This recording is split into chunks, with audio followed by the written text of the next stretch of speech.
Chapter 577. The War Begins 2. Bonus image. The Divine Army let out a cry. Let's survive to see this through. Eugene considered it not a grand or profound statement, yet the troops thought otherwise. The Divine Army knew that their commander-in-chief was the reincarnation of Hamel from 300 years ago. He was a great hero who had once stood against the demon kings alongside the legendary Vermouth to save the world and had been reborn in this era as the chosen hero of the Holy Sword. Now he had transcended even his role as the hero to ascend to divinity. Eugene Lionheart. The battlefield under his protection and presence could truly be considered the center of an ongoing myth. The blood-red sun hanging in the sky was profound evidence. Along with his words for them to survive, the sun illuminating the battlefield was both a miracle and a divine blessing. You said exactly what we needed to hear, Carmen said while stepping forward. Form change, she muttered under her breath. However, it was audible not only to the Divine Army but also to the enemy forces. They had been cursing the Lionheart banner, which had embedded itself in their ranks, then turned around upon hearing the unexpected words form change. Swish. The coat she was wearing fluttered. Underneath, the special exit that Carmen wore transformed and enveloped her body. The process of donning the exit, a transformation for Carmen, normally took no more than 3 seconds. However, Carmen deliberately slowed down the transformation process because she thought it was necessary. Like Eugene's words had recharged the morale of the Divine Army, she believed her transformation would infuse them with courage and hope. And she wanted to ensure that everyone saw this stunning transformation. She also wanted to make her presence known as the cruel Reaper of Death for the vast enemy forces. He would crush them. The Reaper. Carmen whispered. You like that title? Click, click. The transformation began at the torso and spread to the limbs. This is not enough. Carmen observed the exit covering her limbs and thought to herself. Her specific exit was named White Flame Dragon, but that was a name of the past. Carmen Lionheart had pushed the stars of the White Flame formula into a new metamorphosis. Carmen Lionheart, once known as the Silver Lion and the White Flame Dragon, no longer existed. What stood here now was the Grim Reaper, Carmen declared proudly. The exit darkened to pitch black. Like the night, like death, the exit completely shrouded Carmen in black. Carmen climbed onto the railing in full view of everyone. Go. Carmen looked back at Eugene and said, No, that's not right. She picked up a cigar with her fingers, which were as sharp as the scythe of the Grim Reaper. With all eyes on her, Carmen placed the cigar in her mouth. Then, with the fingers that had held the cigar, she pointed to the sky, to the castle of the demon king of incarceration, Babel. Come back, she said. There could be no better response to the call to survive and see. It wasn't enough to just go. One must go and come back. Normally, Eugene would have been frozen by Carmen's childish actions, but not today. He felt the weight of the meaning behind her words. Yes, Eugene responded. Whoosh. Prominence surged from behind Eugene. Christina, who had not yet resonated with Eugene, similarly spread her wings of light. I'll leave it to you, Sienna told the magical core. She did not take flight immediately but instead turned to look at the archwizards. Melkith stepped forward as if she had been waiting for this moment. Don't worry. I, Melkith Elhaya, will make sure everything goes well, she vowed. If communication is lost, we will proceed as planned, Lovelian said, glancing up at Babel. Although the members of the general staff had decided to be responsible for the battle on the ground, in the worst-case scenario, they too would enter Babel. Let's hope that doesn't happen, said Sienna. She floated up into the sky. She smiled wryly at Mare and Rhaenyra, who looked up at her with worried faces. Don't overdo it, all right, she said. Yes. The 2 children nodded and waved goodbye. Mare and Rhaenyra were also participating in the ground battle. Despite their youthful appearances, their powers were considerable. Rhaenyra, being a dragon, would merge with Maze's signature to become a key force in aerial combat, while Mare was tasked with maintaining communication with Sienna, interpreting the battlefield and assisting the magical core. I'm worried something might happen, Eugene commented. Whatever happens here, it'll be better than what we might face, Sienna chided Eugene, who kept glancing nervously at the ground. Well, that's true, he answered. With that, he surveyed the enemy. The missiles installed on the walls of Pandemonium were immobile. However, unknown vehicles and weapons inside the walls were now positioned behind the enemy lines. He had thrown the flag to preempt any advance, but the large gap it had created in their ranks had already been filled by other units. They had not yet advanced. Instead, they watched Eugene with a deadly gaze, waiting for him to enter Babel. The most intense killing intent emanated from the black mist in the vanguard. Although their leader, Gavid, was dead, they still shrouded themselves in black mist and maintained a dominant presence within the enemy ranks. Their dark power has grown stronger. Is it the work of the demon king of incarceration? Eugene wondered. A few years back, higher-ranked demons had been bestowed dark power from the demon king of incarceration himself. The black mist had been excluded at the time since they were excluded from the rankings of the demons. But now, it appeared they had been granted new powers in preparation for the war. This was troublesome. If the black mist had been part of the demonic hierarchy, the highest echelons would now be entirely comprised of these beings. They were already creatures specialized for battle and were now enhanced with the dark power of the demon king of incarceration. But it's better than 300 years ago, isn't it? Sienna murmured as they both surveyed the ground. Definitely, Eugene answered.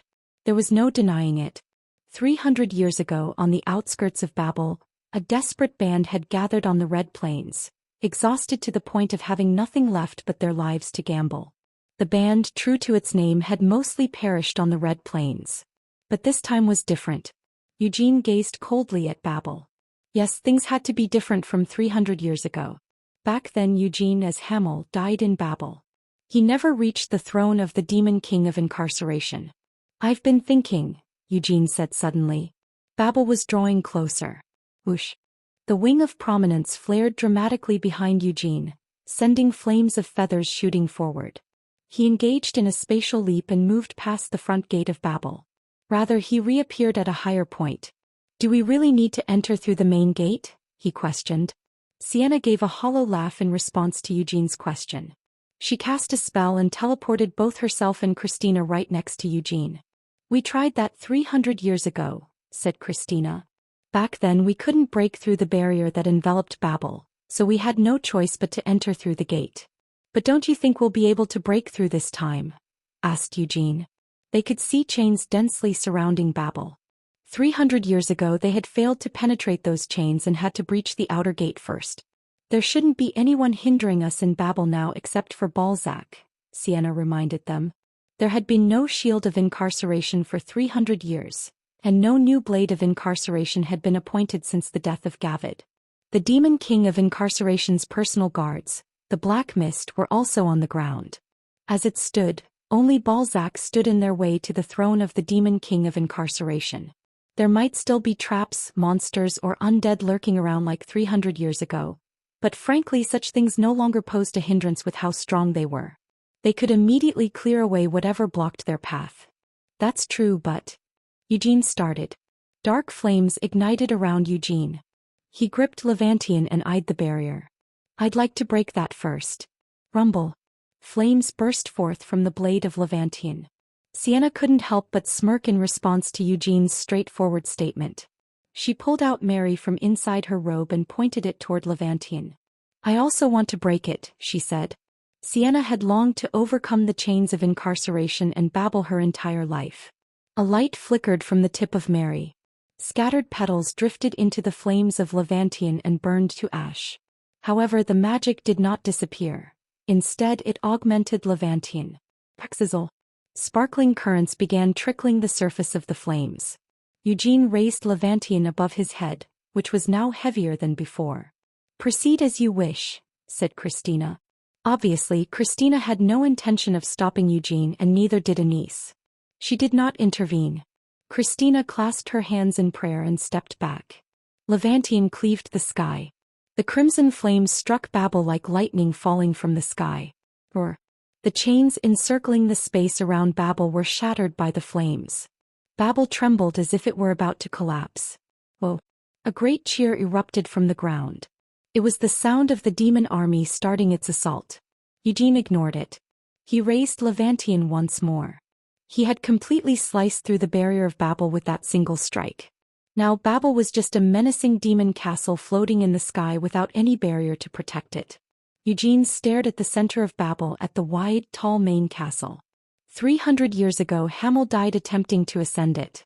A smile tugged at his cheeks. Eugene raised Levantian high again. Divine flames erupted around it and he instantly slashed, striking deep into the main castle of Babel. The castle seemed to crumble with a loud explosion. It appeared to sway greatly and then turned into a vast black mist. The mist swelled massively like a cloud and engulfed the castle entirely. That's... Eugene frowned while eyeing the mist. This was a fog born of dark power, of black magic. Eugene knew what the darkness floating in that mist signified. Before Eugene could say more, Sienna briskly stepped forward. "Take Levantine in and pull back," instructed Sienna with a voice as cold as ice. Eugene did as told, sheathing Levantine and stepping back. Sienna moved forward, wielding Mary. The fog that completely enveloped the castle writhed as if alive, but no one here felt apprehensive or fearful of it. Instead they felt anger and a killing intent. Sienna glared at the fog while biting her lower lip. It wouldn't be difficult to dissipate or destroy it from the outside. However, Sienna chose not to do so. If they wanted her to come inside thinking it would be to their advantage, she would go in directly and destroy it thoroughly, decisively and overwhelmingly. Without averting her gaze, Sienna silently walked into the fog. Eugene and Christina did not stop her. It was not only due to their trust in Sienna but also because they understood that trying to stop her at such a moment was futile. Sienna entered the fog and was swallowed by it. Eugene, keeping Christina close, also walked towards the fog. His vision turned completely black. However, it wasn't that the thick fog was obscuring his sight. The fog had taken away his vision entirely. Blind, this was Balzac Ludbeth's signature.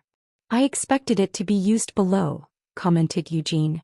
Eugene blinked several times, though his eyes couldn't see. He knew from past battles in Samar how deadly a large-scale application of blind could be. If millions of the divine army were visually impaired simultaneously, it could have been disastrous. Of course, they had prepared for such a possibility. If Balzac had cast a veil of blind on the ground, the sun Eugene had created would have immediately torn through it.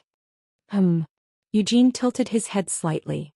Though his vision was blocked, it didn't mean much to him.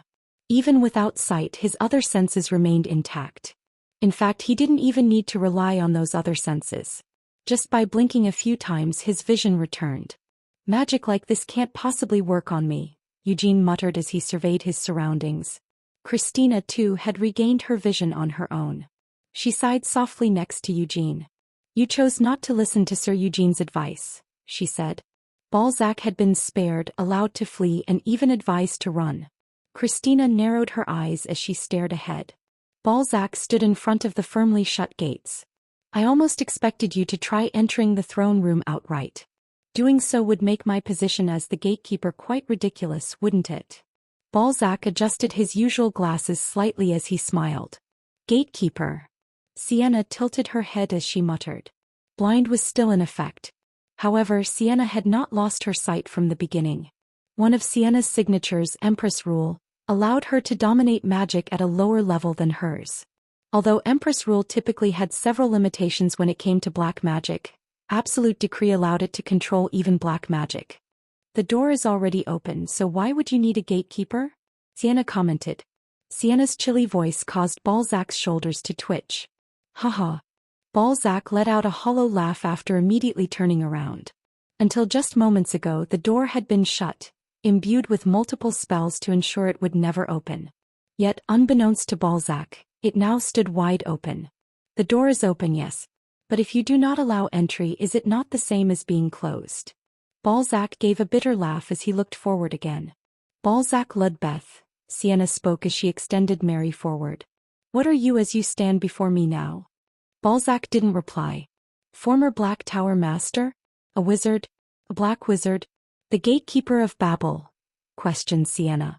"All of the above," Balzac responded.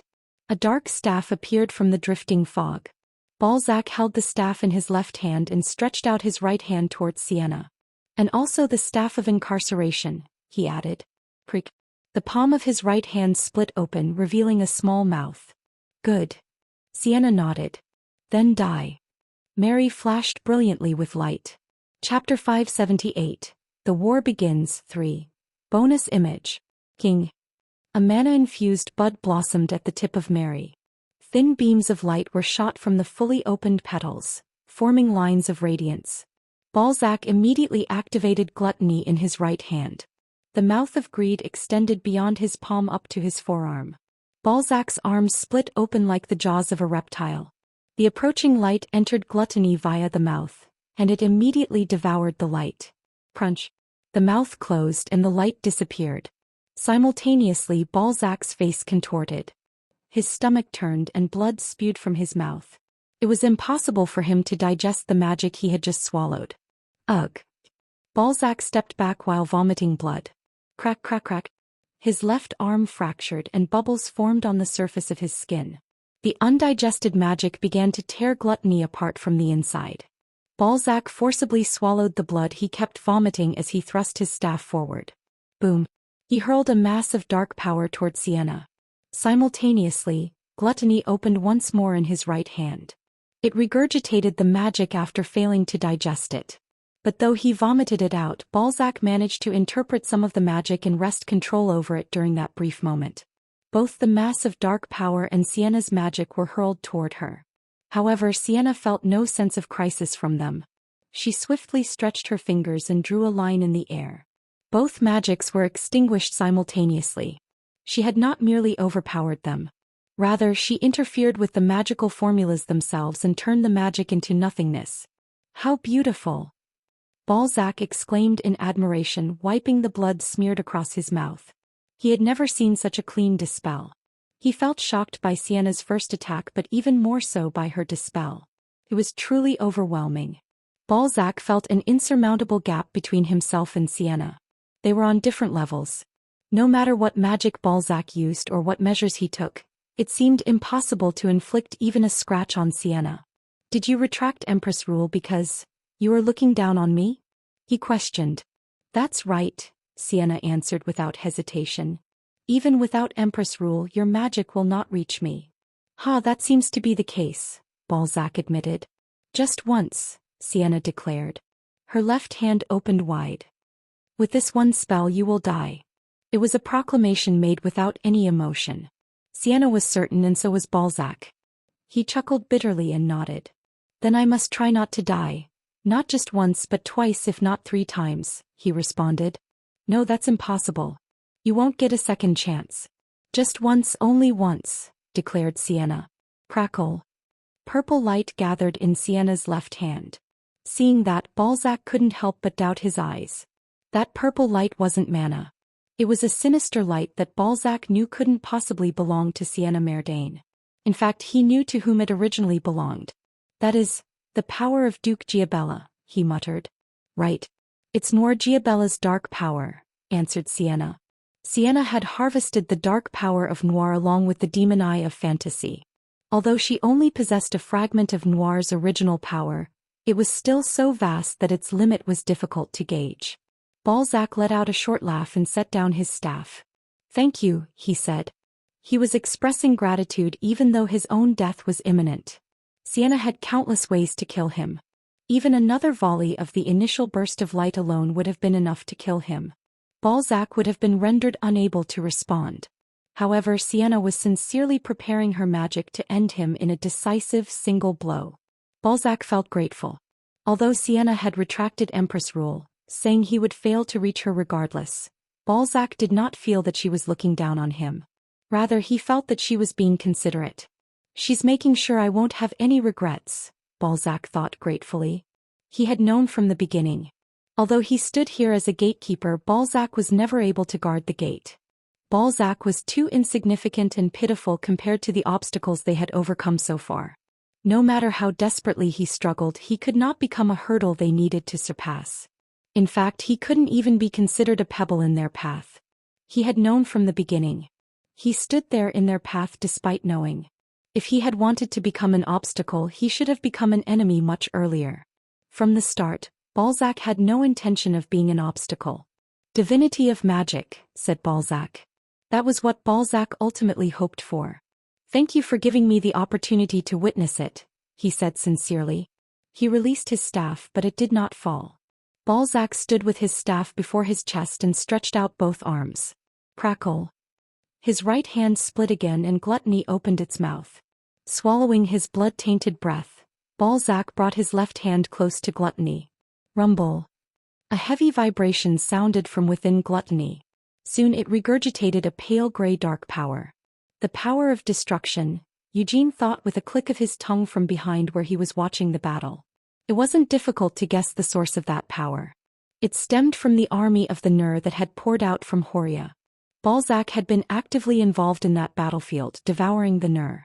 This was the dark power he had stored then. Eugene thought with narrowed eyes, the power of destruction destroys existence.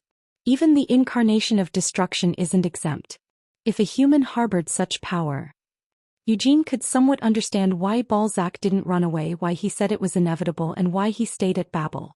From the beginning, Balzac didn't have much time. Although he was still maintaining his physical form, having devoured so much of the power of destruction, Balzac was soon destined for destruction. Sigh. Balzac took a deep breath as he focused the dark power of destruction. Simultaneously, the power of incarceration poured from his left hand. After gluttony spat out all the dark power of destruction from his right hand, it vomited dark power gained from other sources. It was the dark power he gained by devouring demons and demonic monsters. In addition, all the mana Balzac possessed was added into the mix. Different types of dark power and mana intertwined and compressed. Sienna silently watched this while wielding Mary. Crackle. She guided her dark power to entwine with Mary's petals. The mana she manifested began to mix with the dark power. Both Sienna and Balzac were using mana and dark power simultaneously. However, the outcomes were not the same. While Balzac forcibly held together incompatible elements, Sienna's mana and dark power achieved perfect harmony. She was wielding soul power. This was a pure essence drawn from the intersection of altered mana and dark power. Ah!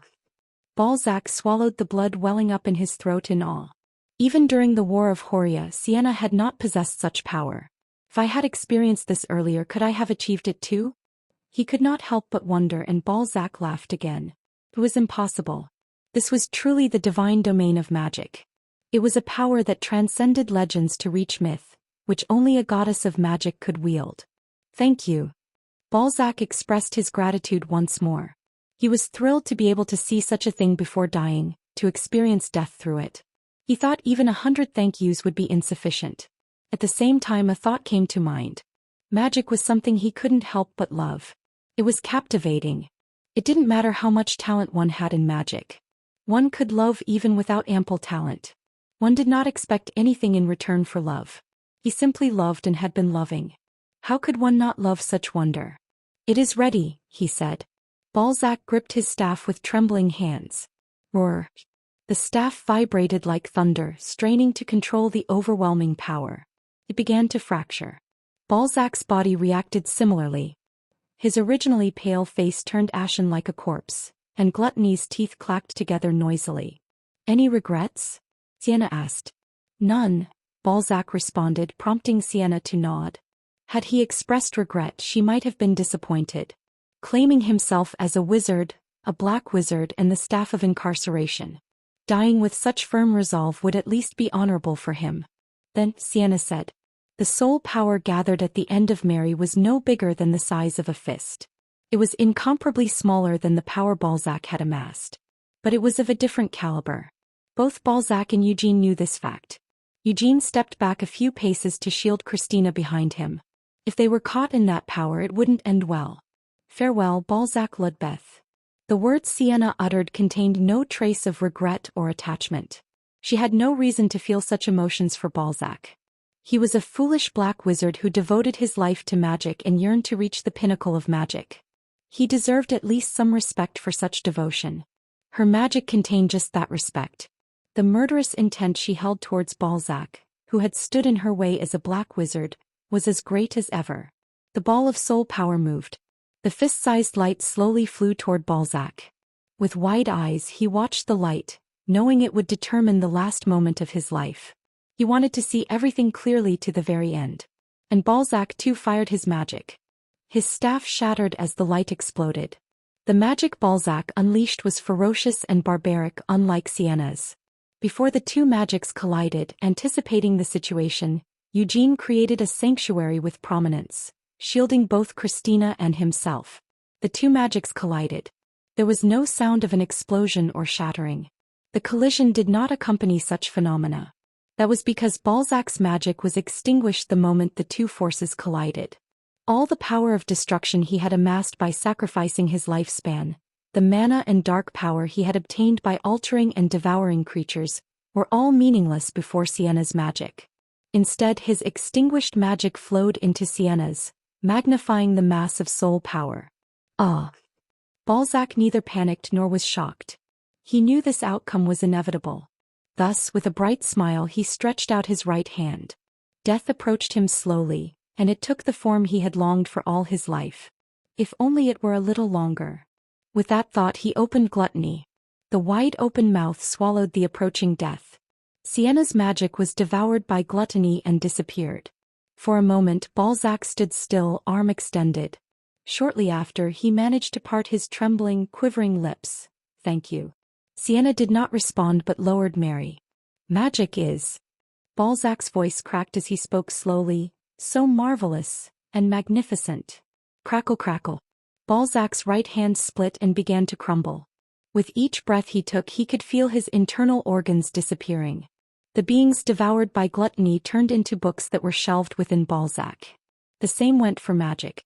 Just like how Akasha comprehended magic, Balzac's Gluttony could understand the magic it consumed. But the magic it had just devoured was absolutely beyond his comprehension. It was like the first time he saw witchcraft or the eternal whole. It was as if he was looking at answers, yet he could not understand them. It was a vague impossibility. Was this the divine domain of magic? Balzac chuckled, clutching his chest with the little strength left in his left hand. To witness such magic and die from it, there could be no greater death for a wizard like me, he said. "It seems you won't die as the staff of incarceration," commented Sienna. "I was always a wizard from the beginning," Balzac answered with a smile. He could no longer stand and collapsed weakly. "May I ask one last thing?" he said. "Go ahead," said Sienna. "Is this the end of magic?" Balzac asked earnestly. Sienna didn't know what kind of answer he was hoping for. She had no intention of fulfilling any expectations, but she didn't lie either. Surely, something like this can't be the end of magic. So she answered honestly. "Even I can't fathom the end of magic, even as the goddess of magic. I too am exploring it. In fact, I am now considering this. Does an end to magic even exist?" she said. "An end might exist for me as a being, but not for magic. If magic holds infinite possibilities, it shouldn't have an end." "Ah." Balzac uttered a sound, a mixture of admiration and a sigh, nodding his head. "Thank you." He whispered his last thanks in a voice so faint it was barely audible. He could no longer lift his head and let it drop. "Even this is still just a step in magic." "Heh, so it is."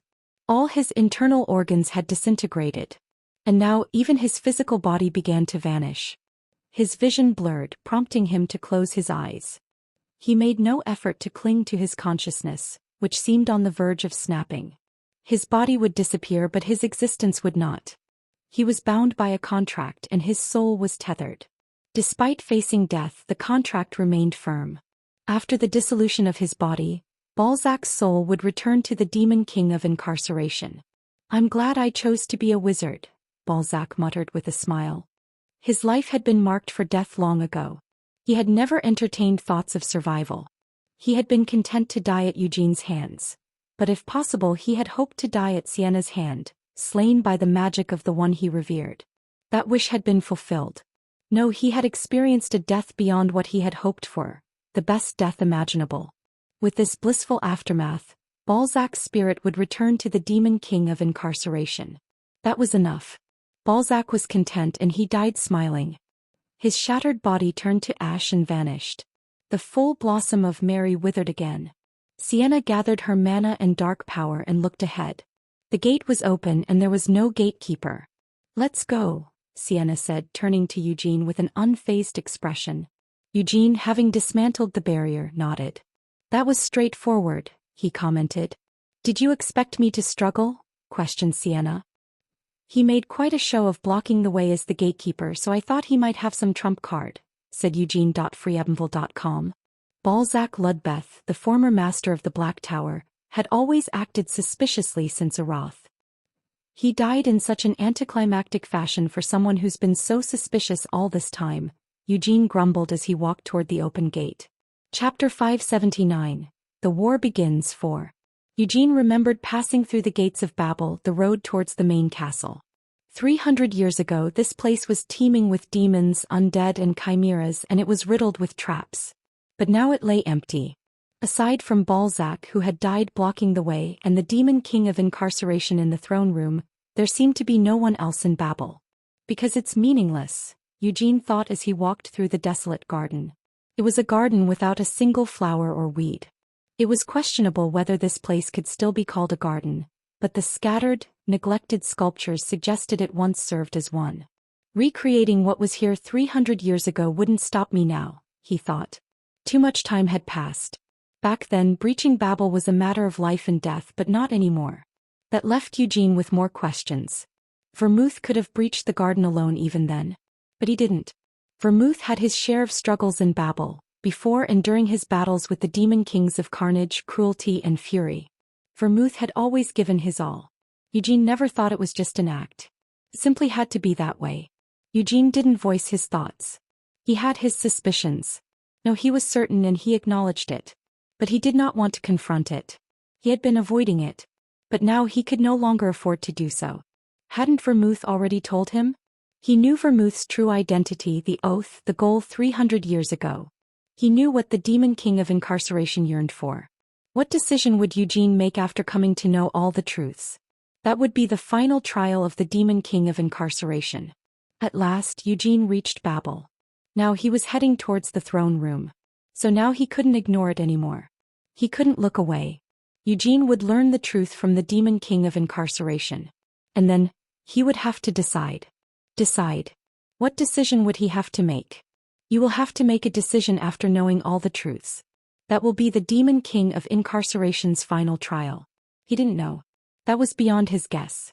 Eugene glanced down and saw his hands trembling with tension. He felt a subtle fear. The battle with the demon king of incarceration honestly frightened him. Whether he could truly defeat that great demon king, he wasn't sure. He feared defeat, that everything would end. He feared that the long-cherished wishes tied to his existence would be in vain. And he feared the truth. Brings back memories, Sienna said suddenly when they reached the castle. After we passed this place, the shield of incarceration blocked us. Right, Eugene replied hoarsely. And then Hamel, you died, Anise commented. Eugene gave a bitter smile and nodded. Eugene's memory of Babel ended there. How many had been sacrificed for this door to open? Eugene looked at the gates of the main castle. There was no longer a gatekeeper. He simply needed to open the door. Eugene slowly approached the door. I'll open it. Sienna and the saints nodded. No sign of life could be felt on the other side of the door, but one could never be sure.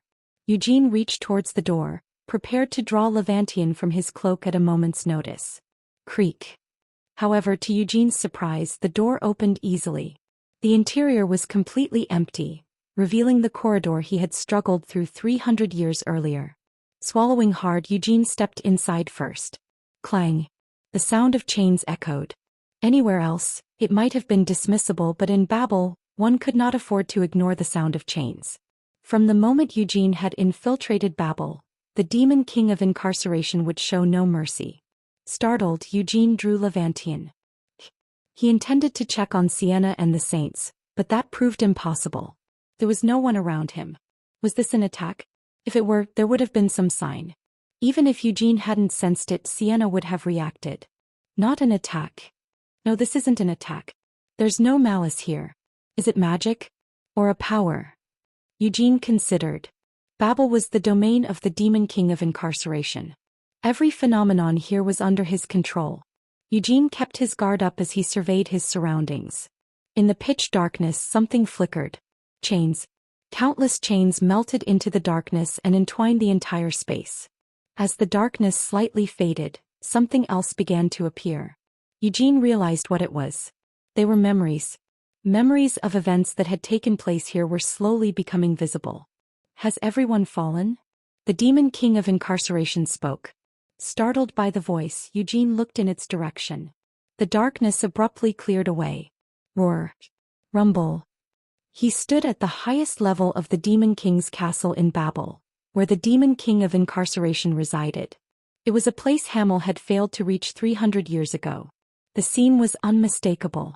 The walls had crumbled entirely and even the ceiling was gone, allowing the cloudy gray sky dominated by roiling red lightning to be visible. Below the stormy sky stood the Demon King of Incarceration. "Do you not intend to fall?" The Demon King of Incarceration looked down and asked. That figure, that attire, was exactly as Eugene had seen on the Red Plains 300 years ago. This was a memory from 300 years ago. It was Vermouth who was questioned. Vermouth, battered and almost on the verge of collapse, stood there. He was the least damaged among them. Moulin Roar has fallen. Before Vermouth lay Moulin in a state so gruesome he could be mistaken for a corpse. His limbs were torn off and his side was ripped open, spilling his intestines. Yet Moulin was still alive, thanks to a faint light that covered his wounds. Sienna Meridian has also fallen. Next to Vermouth lay Sienna. She clutched a long sword in her hand, a sign she hadn't been able to use her magic as intended. Despite being stripped of her magical powers, Sienna had charged forward with her sword, resulting in injuries uncharacteristic of a wizard.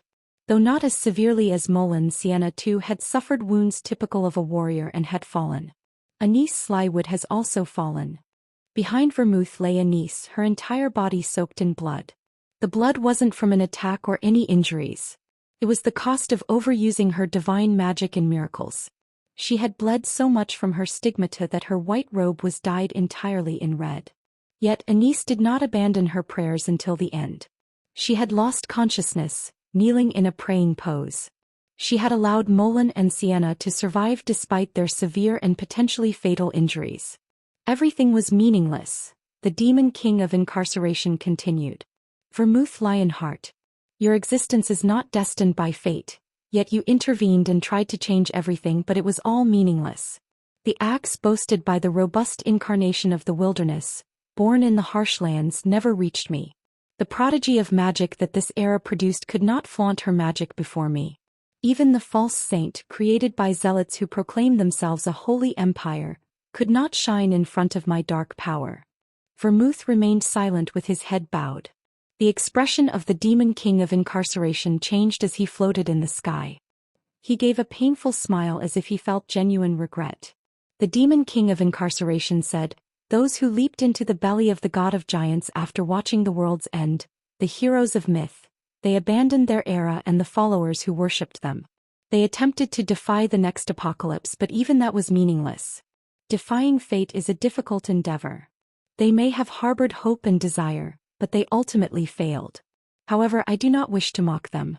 How could beings who have never lived eternity understand eternity?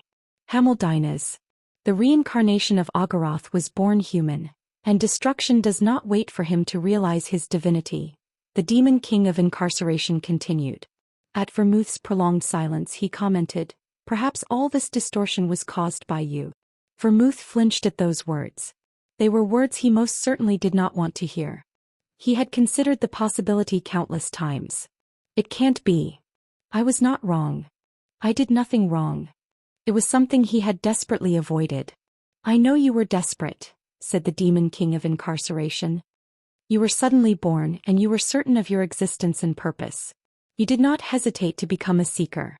Despite the gods' disapproval, you insisted on becoming the hero. Vermouth Lionheart, you brought Moulin Roar out from the cold. You affirmed the existence of gods to Anise Slywood, who secretly hoped for the end and questioned divine will. You taught Sienna Meridian, who knew only vengeance, what true cause was." In the palm of the Demon King of Incarceration, a clattering bundle of chains appeared. As the chains unfurled, a shimmering light revealed itself. "And then you met Hamildines, a mercenary roaming the battlefield. Hamil lacked fame and skill at the time, but you drew him in as a comrade. It had to be him. He was the companion you most needed. I understand. You were originally inexperienced and vulnerable soon after your birth. You needed comrades to fight alongside. Moulin Roar, Anise Slywood and Sienna Meridian made excellent companions. But in the end they were insufficient. Hamildines was who you needed most. The gaze of the demon king of incarceration shifted, and a flickering light played in his palm.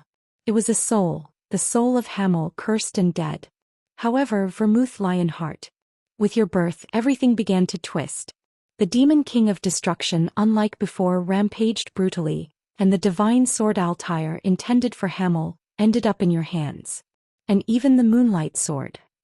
In Vermouth's hand right now was the moonlight sword. He chewed on his lip as he stared at the sword, his eyes trembling as if peering into his own flaws. It's a piece of destruction you tore out while trying to mimic humanity. You eventually grasped it again after burying it yourself. Was it out of necessity? Ultimately, it was because you were impatient. Your entire journey has been just like that, the Demon King continued. It's because it was twisted. You must have thought about it many times. That from your birth, everything went wrong because you preempted Hamel's fate. Ultimately, it was inevitable. Destruction did not wait for Hamel to become aware, the Demon King taunted. Not yet, Vermouth finally spoke. It's not over yet. No. It is over, the Demon King of incarceration said, shaking his head. You, a mere fragment, cannot defeat me. What you needed to do was not to come as the hero to defeat me.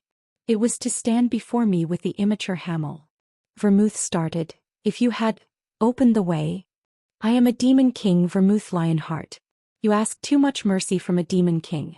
I have already shown ample mercy. I did not destroy the world. I calmed the Demon King of destruction when he began to rampage wildly. I waited here until you and your comrades defeated the other Demon Kings before coming to me. During all that time I waited for Hamel to realize his divinity. The chains rattled again, wrapping around Hamel's soul. I know how difficult it is to defy fate. To defy fate, one must possess the necessary qualifications and strength. And in the end you lacked the qualifications. Hamel ultimately died a human without realizing his divinity. Vermouth couldn't retort. If you had reached me with Hamel, even I, who have despaired so many times, would have accepted the possibility. Even if I had no confidence in it, I would have hoped for that slim possibility. I would have willingly led you and Hamel into the belly of destruction. It's not over yet, Vermouth spoke again, turning the moonlight sword upside down as he continued. Demon King of incarceration. I know it's impossible for me to defeat you. I suppose so, the Demon King of incarceration said with a sorrowful smile. Just as I cannot kill the Demon King of destruction, the Demon King of destruction cannot kill me either. We are bound together forever. But I can take Hamel's soul from your hands. I can prevent you from killing Molin, Sienna, and Anise, Vermouth declared. Haha. Do you not want to admit that everything is over? Then let me ask you this, Vermouth Lionheart. What will you do after you take Hamel's soul from me? The only immediate option for resurrecting the dead is to turn them into undead. But you know this method would corrupt Hamel's soul and strip it of its divinity. I won't resurrect him immediately, Vermouth said. Crack. The moonlight sword pierced Vermouth's chest. Vermouth himself drove the sword into his body. I know that you, once again driven to despair, will no longer show mercy, Vermouth continued. No blood flowed from Vermouth's chest despite it being pierced. You will act the same as last time and as you have several times before. With the countless causations woven into your body, bound by your chains, you will move on to what comes next, Vermouth told the Demon King. Because that is right for me, the Demon King of incarceration said with a smile. It's not right for me. Vermouth's golden eyes turned gray. This air is my last. It is right for me to act now. Therefore I won't ask for mercy. I will make it so that you have no choice.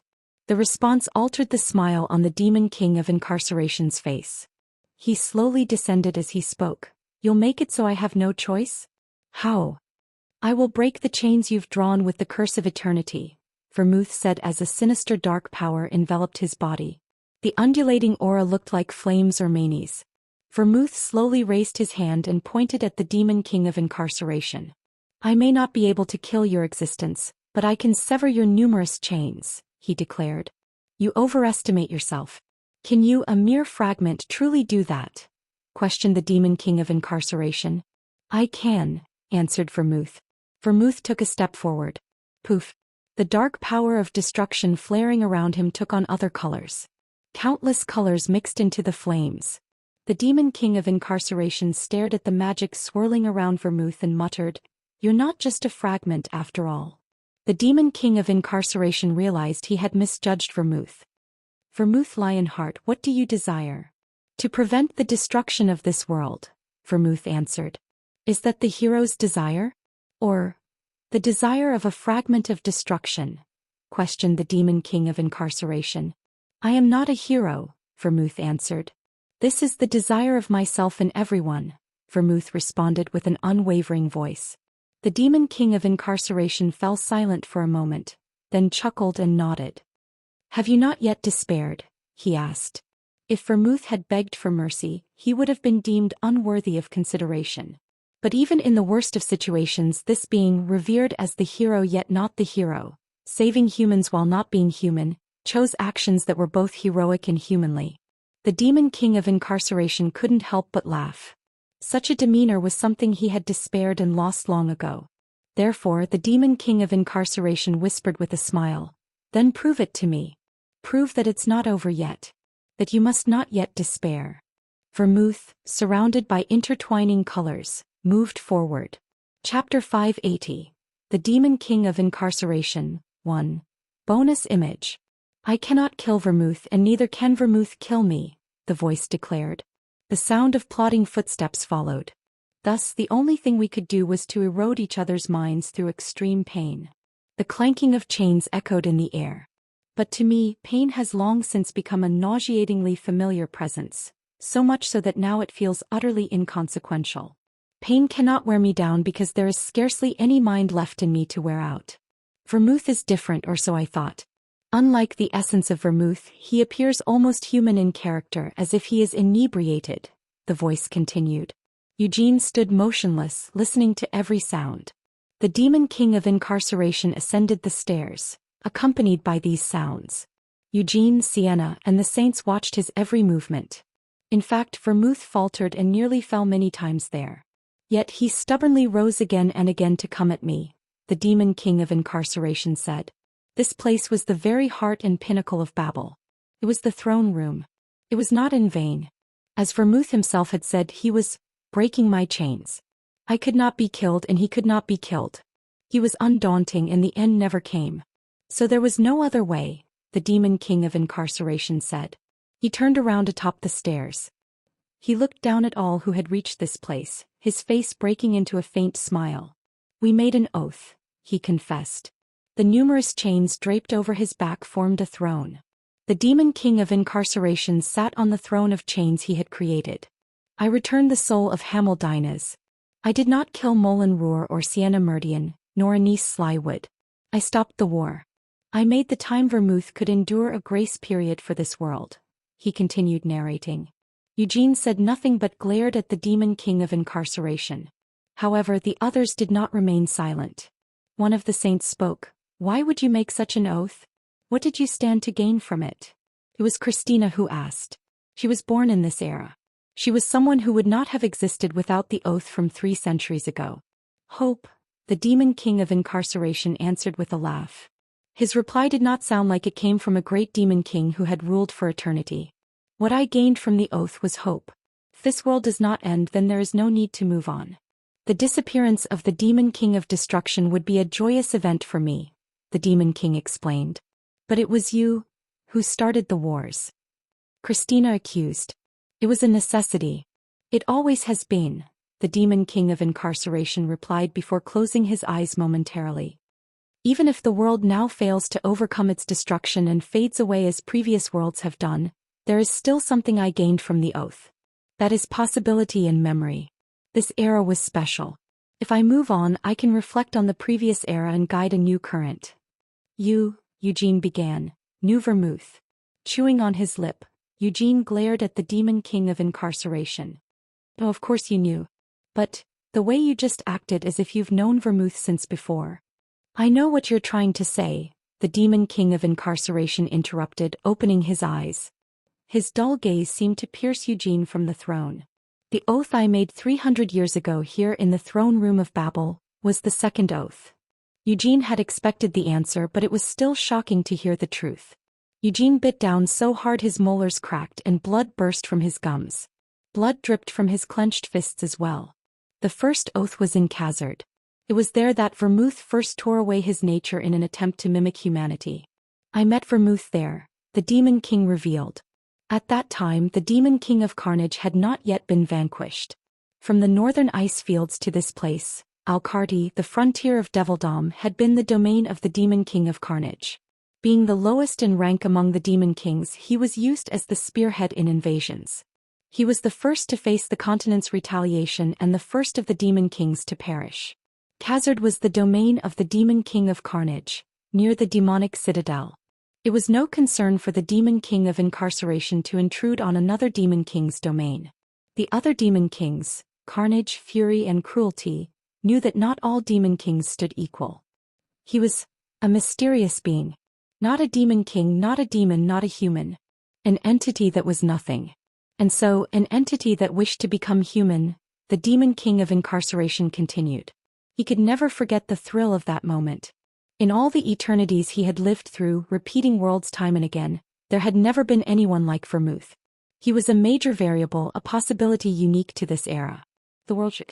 The chains infused into the space stirred.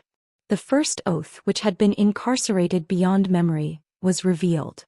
The scenery of the throne room changed. The air was murky, the view dim, resembling the deep underground.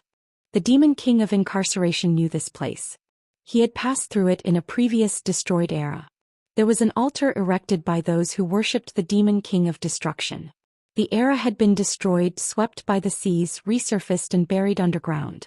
The world held many such things.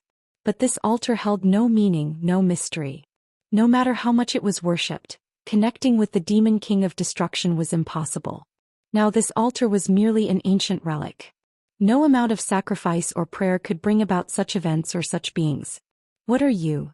Thus, the Demon King of Incarceration had to ask directly. This being was worth questioning. Well, all recent phenomena were worth questioning. There were far too many events that were taking place that had never existed in the eternities the Demon King of Incarceration had lived through. The Demon King of Destruction was too active. Until now there had never been such a thing. It wasn't that there was no unrest, but this era was particularly prone to frequent disturbances. And yet, these disturbances were not continuous. The Demon King of Destruction rampaged abruptly and swept through the area before vanishing. It wasn't just the unrest that stood out. In this era, the Demon King of Destruction had been forming contracts. Originally, the Demon King of Destruction did not keep vassals. Perhaps in the distant past, but not anymore. By now, that being would have neither the will nor the need to keep vassals. Strangely, however, in this era, or rather recently, he had been forming contracts almost excessively.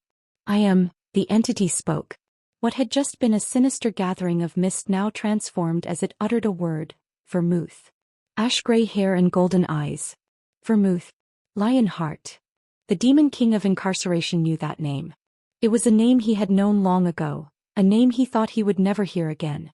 That is why, in an extraordinary turn of events, the Demon King of Incarceration showed a burst of emotion. Chains sprang from the space, binding the limbs of the boy who declared himself Vermouth. That name, the Demon King of Incarceration muttered, his expression a mix of various emotions. Do you even know what that name represents? He stammered before stopping himself. He felt the chained being's existence after coming face to face. No, rather, he had known before even coming to this place. From the moment it was inevitable for him to come here, the Demon King of Incarceration had guessed what this being was. However, he had not expected it to have something like a persona nor for it to speak that name. After a while, the Demon King of Incarceration gave a deep sigh and said, "Is that so?" He then withdrew the chains and looked at the boy again. He looked to be around 13 years old. The mystical aura emanating from the ash-gray hair and golden eyes made the Demon King of Incarceration think of the distant past. Of course, the he that the Demon King of Incarceration remembered wasn't in the form of a boy, but if he had been young he would have looked just like this. I wondered why the Demon King of Destruction was acting differently than before. It's because you've split off from him. Indeed, such an event would not have existed even in the eternities he has experienced. Must what has split off be filled in again? The Demon King mused. The boy who had called himself Vermouth Lionheart gnawed at his lip. The Demon King of Incarceration sighed once more as he gazed at Vermouth. "What do you desire?" he questioned. "The end of destruction," answered the boy. A contradiction. Your separation will only accelerate the destruction. What once appeared sporadically as a phenomenon is now rampaging to satiate its hunger. Destruction will probably descend soon, answered the demon king of incarceration. If it were you, you could stop it, countered the boy. Vermouth stood firm, facing the demon king of incarceration. Binding the rampaging destruction with chains and suppressing it isn't impossible for you, is it? He questioned further. Why should I do that? The demon king of incarceration countered. You being a fragment would know. I have no intention of opposing the demon king of destruction. What I desire is to maintain the status quo. The response came before he finished speaking. Yet the demon king of incarceration did not show displeasure. Instead, that reply piqued his interest in Vermouth even more. Just as it has been, moving on to what comes after destruction. You would want that, but it's not an ideal, is it? Said Vermouth. You speak as if you can fulfill my ideal, questioned the demon king. I know a way to end destruction, Vermouth said as he raised his hand. But I cannot implement that method immediately. I need time. Everyone needs time, murmured the demon king of incarceration. Your story, much like your existence, is quite fascinating. However, it is troublesome for you to ask for time. Why should I give you time? That time you speak of. The demon king of incarceration stopped mid-sentence. After a moment of thought, he smiled bitterly and shook his head. No. How you use the time, what you will do, I shall not ask. There is a need to observe in ignorance, he said. If there is time, I can end destruction, said Vermouth. He was repeating the same phrase as if he were a parrot. He had no choice. Vermouth's resolve to see the end of destruction was strong. The demon king of incarceration fell silent again.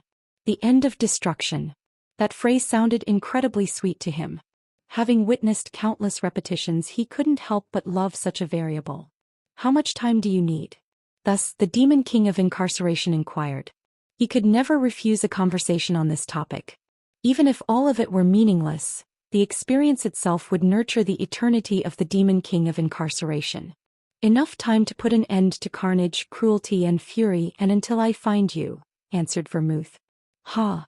With your innate nature and power, you could do that immediately, said the demon king. I discard this, Vermouth said firmly. His hand moved close to his chest. The demon king of incarceration could not guess what Vermouth was about to do. Then Vermouth's hand plunged into his chest. I do not wish to keep it, he confessed. It was a denial of his own essence. But there was no falsehood. With genuine revulsion, Vermouth extracted the destruction residing within his body. The destruction he drew out took the form of a crude sword. A plain, ordinary sword that could be found on any battlefield, usable by anyone. Yet, despite its plain appearance, the power flowing from the sword was ominous and devastating. I will. After planting the extracted destruction on the altar, Vermouth glared at the demon king of incarceration while gasping for breath. As a human, I will kill the demon kings and find you, he declared. This is an oath. I come to find you, demon king of incarceration. You should. Are you asking me to help you put an end to destruction? The demon king of incarceration interrupted with a soft chuckle and shook his head. You ask for too much mercy from me, a demon king. Is it not enough that I have bound destruction with chains and given you the time you desire? You were not always a demon king, said Vermouth. You speak of a nostalgic and fleeting story. Yes, I was not always a demon king. But I stand here now as the demon king of incarceration. The demon king stepped back and whispered, I will give you the time you desire. But unconditional cooperation I will not. I give time only. The next negotiation. Vermouth Lionheart. After you have defeated carnage, cruelty, and fury, let's have it when you reach Babel. After that. Their voices overlapped. Then Khazard Underground vanished and they returned to the throne room of Babel. Seated upon the chain throne atop the stairs, the demon king of incarceration continued speaking. Vermouth Lionheart headed towards the northern ice fields. What he did there you must surely know. There were slaves being transported to the Devildom. A young boy killing demons, black wizards, and liberating slaves. The world has always thirsted for such heroic tales, the demon king of incarceration said softly. At that time, the ice fields were used as a major trade route for transporting looted goods, including slaves. Tribes, including the Buyur, confronted the demons as best they could, but the tribes of the ice fields operated independently and without unity. They proved to be no match for the demons. That was when Vermouth made his appearance. He liberated the slaves and colluded with the Buyur tribe in Molan. In the brief time it took a boy to become a young man, Vermouth unified the strength of Buyur and other tribes and liberated the slaves of the north. Then he became a candidate for becoming the hero and was invited to Uras. Are you telling me Vermouth intended all of this? Eugene asked. Did you not expect that? The demon king of incarceration countered. He desired much. Killing 3 demon kings and reaching me was no easy task. It required extensive preparation. He needed to plan how to become the center of the world, who to take as allies. Eugene and the rest listened in silence. He must have arranged it before splitting off. From within destruction, observing the world. Seeing who had potential, who to take as allies. You said he was a fragment of destruction, Sienna interjected. She had been present here 300 years ago and had suffered defeat and despair. She had once resented Vermouth for acting on his own without revealing the truth, and she had nearly died because of him. How could he do that? Sienna frowned and glared at the demon king of incarceration. Sienna had long suspected some relationship between Vermouth and the demon king of destruction. However, she could not comprehend exactly how Vermouth had separated from the demon king of destruction. The separation of Vermouth from the demon king of destruction would be a fatal flaw for the demon king of destruction. The demon king of incarceration must have made the oath because he, too, saw the possibility that Vermouth could end destruction. It's a wound, the demon king revealed. At that response, everyone looked at Eugene. Sienna finally understood. Christina covered her mouth, but Anise sighed. Only then did she realize why Eugene had so vehemently avoided speculating about Vermouth's existence. The wound Ogoroth inflicted on the demon king of destruction. The demon king of incarceration continued. Vermouth Lionheart was born from that wound.